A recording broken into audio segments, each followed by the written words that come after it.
The new SEBI chief recently announced that the expense ratio of mutual funds is not taking any immediate steps on reducing that expense ratio.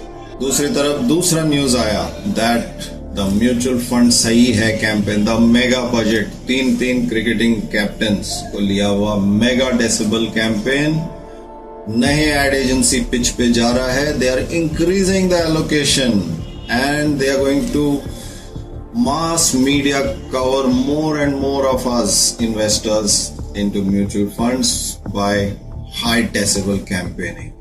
Well, how do you compare both these things? On the one side, expense ratios कम नहीं हो रहे, percentage terms में कम नहीं हो रहे. The profits of mutual funds, the AMC companies which run them have ballooned. पिछले 5 साल में the number of investors has multiplied who are invested to mutual funds and directly.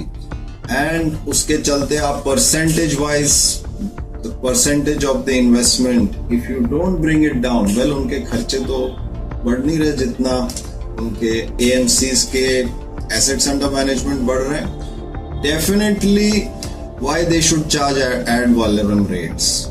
They should charge some fixed amount rather than percentage basis. Well, the SEBI has over time put some restrictions. It has forced them to put skin in the game, but still इतना ज़्यादा marketing इनको करने नहीं देना चाहिए.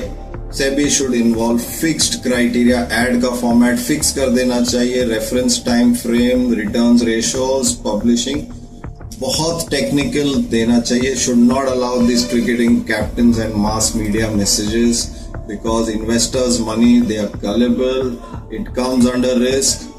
I think SEBI has done a great, lovely thing in reining in many other sectors, mass investment schemes, influencers, so many लोग पे प्रतिबंध डाले हैं. But AMCs, mutual funds, they have not covered themselves in glory. SEBI must not always come out on their side.